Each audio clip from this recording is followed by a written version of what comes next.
Hey Pectus Warriors, it's Riley Byrne from FixPectus.com. In today's video, I want to run you guys through the perfect workout for Pectus Excavatum if you're a beginner. So if you're joining the gym and you have very little experience, then this workout will be amazing for you. The workout's going to be targeting the chest, the back, and the core. Okay, they're the main muscle groups that are going to be most influential in improving your pectus because you're building the muscles around the rib flare and the sunken chest. Then developing your back will help offset some of the postural implications from training your chest, which is important.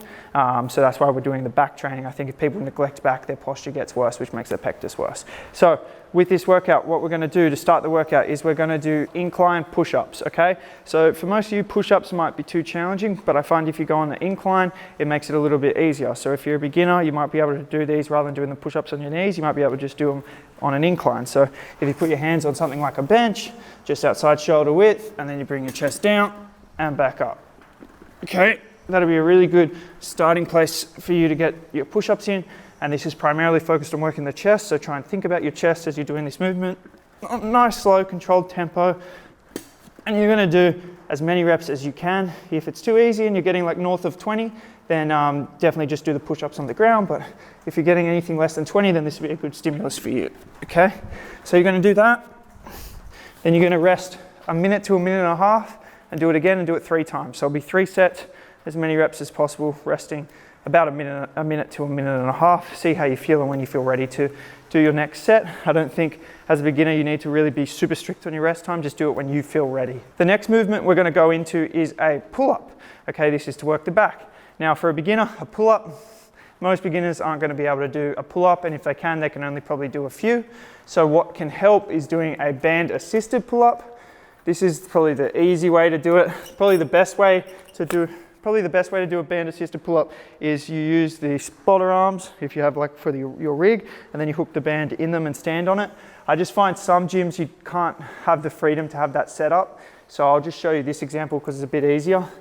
So you loop the resistance band around the pull-up bar, you pull it down, and then you step in it, then you grip the bar, and then you do your band assisted pull-ups.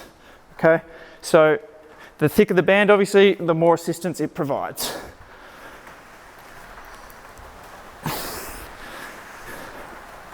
And again, have a slow tempo. Make sure you get that chin all the way over the bar, and then you come down to a full extension. So often I see beginners doing their pull-ups and just stopping here and then coming back up. Full extension all the way down and then all the way up. Okay, and that's a band assisted pull-up. For the band assisted pull-up, same deal, we're going to stick with 3 sets and as many reps as possible, but trying to find a rep range from about 8 to 12 to 15. So if you're not getting 8, then you need a thicker band. If you're getting more than that, then you need a thinner band. And if you can do it with body weight, then that's perfect. You're a strong beginner. Now we're going to move on to a unilateral dumbbell press. So we're just going to lie down on the bench and we're going to have just 1 dumbbell, and then you're just going to press up, okay? Now this is to target your chest, but also get your obliques and core working to stabilize yourself. So just like this, all the way down, all the way back up, nice, slow, controlled tempo. Squeezing your chest, thinking about your pecs as best as you can. Because of the unilateral nature of this, you will also be feeling it in your obliques and your core, which is good. That's intentional as well.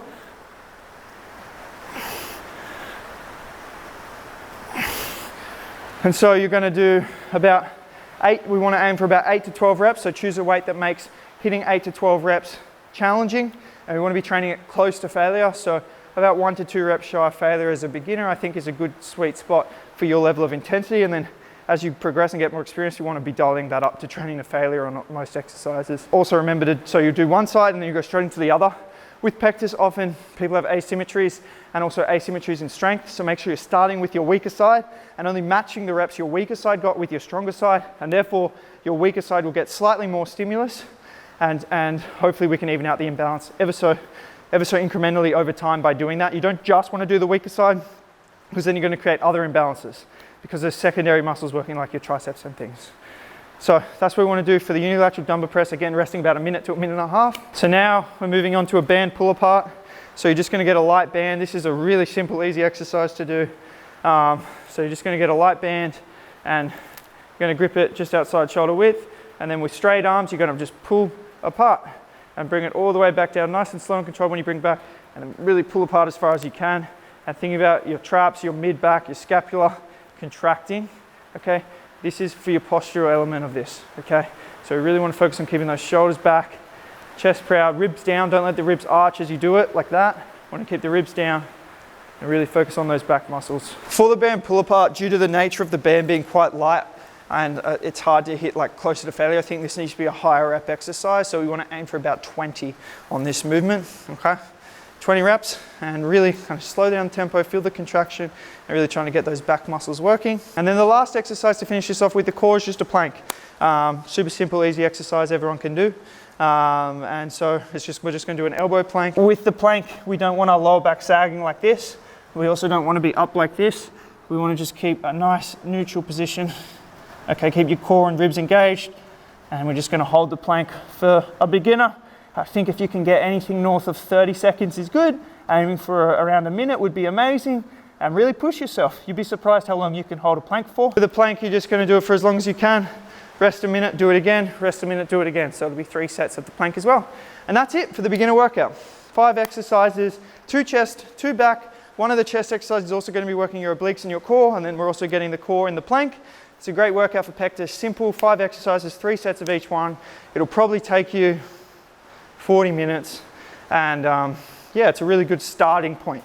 Now you need to not just be doing this workout only though, you want to be doing different exercises, different workouts, and you want to be progressing your workout. This is pretty low volume, low intensity. As you start to build more muscle, you want to amp that up, but definitely this is a perfect workout for a beginner with Pectus Excavatum, and something that you should be doing if you have a little gym experience is workouts like this. The workout that you should be doing really does depend on your experience and your case of pectus and your age. There's so many factors. So it is important you're doing a program and workout that's fitted to you, and hence why for my clients, it's the first step is to book a strategy call with me so I can meet my clients before we begin the program, and then I can determine the strategy and program for you.